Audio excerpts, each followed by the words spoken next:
Le Hajj, l'un des 5 piliers de l'islam que tout musulman qui en a les moyens doit faire au moins une fois dans sa vie, s'est transformé en une véritable tragédie cette année. Et pour cause,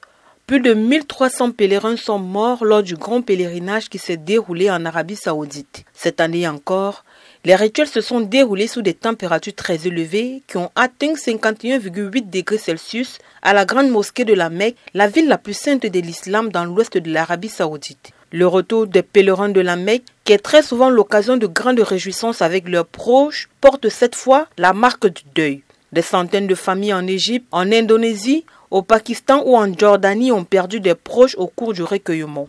Alors que le décompte établi par l'AFP, à partir de déclarations officielles et d'informations fournies par les diplomates, faisait état de 1100 pèlerins morts, l'Arabie Saoudite a fait état de plus de 1300 personnes mortes, parmi lesquelles plus de la moitié sont en provenance d'Égypte. Face à cette tragédie, les autorités égyptiennes ont ordonné la révocation des licences à 16 sociétés touristiques et le renvoi de leurs responsables devant le parquet pour fraude après avoir fait voyager des pèlerins illégalement vers la Mecque en Arabie Saoudite. Selon le ministre saoudien de la Santé, le processus d'identification des pèlerins décédés a été retardé parce qu'un grand nombre de pèlerins ne possédaient pas de documents d'identification et il a également indiqué que les morts avaient été enterrés à la Mecque. Soulignons qu'au début du mois en cours, l'Arabie Saoudite avait annoncé que ses forces avaient refoulé de la Mecque plus de 300 pèlerins non enregistrés, dont 153 998 étrangers entrés dans le royaume avec des visas de tourisme sans passer par les circuits officiels. Il semble cependant qu'un grand nombre de pèlerins sans autorisation aient réussi à participer aux rituels qui se sont déroulés sur plusieurs jours